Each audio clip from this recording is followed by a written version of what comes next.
May tanong ako sa inyo.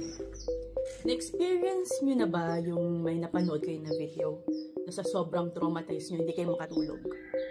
Ako kasi kailangan kong kumausap ng therapist ng ilang beses. Uminom ng gamot para lang mawala sa isip ko kung ano yung napanood ko at na-experience ko dito sa abroad. So, eto siya. Ang point of view nun ay isang police na may GoPro camera.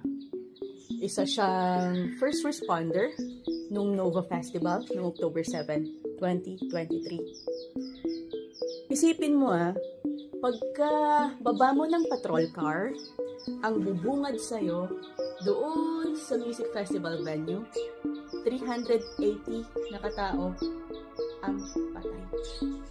380 katao ang patay. Ganun pala ang lasa ng ng bigote ng pusa.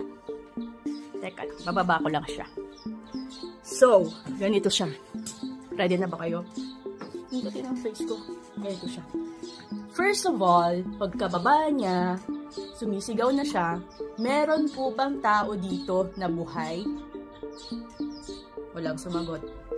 Pagkarating niya dun sa center aisle or kiosk, yung mga nagsaserve ng drinks, bar, dun mo makikita yung Coca-Cola, fridge na pagkalaki-laki, mga nagbebenta.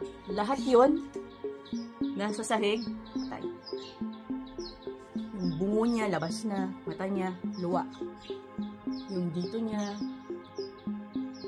decapitated. So, lahat yon nakita doon sa GoPro. And after nun, pumunta siya sa ambulansya. Kasi diba pagka festival, may first aid place. So, andun lahat ng mga first responder dapat. Ang nandun sa loob, mga party goers, lahat yon patay. Siksikan sila doon. After nun, lumabas siya, nagsisigaw siya, kasi hindi na niya mapigilan Sumagot kayo kung merong buhay pa dito, police kami. Walang sumagot. And then, after nung video na yun, naputol na.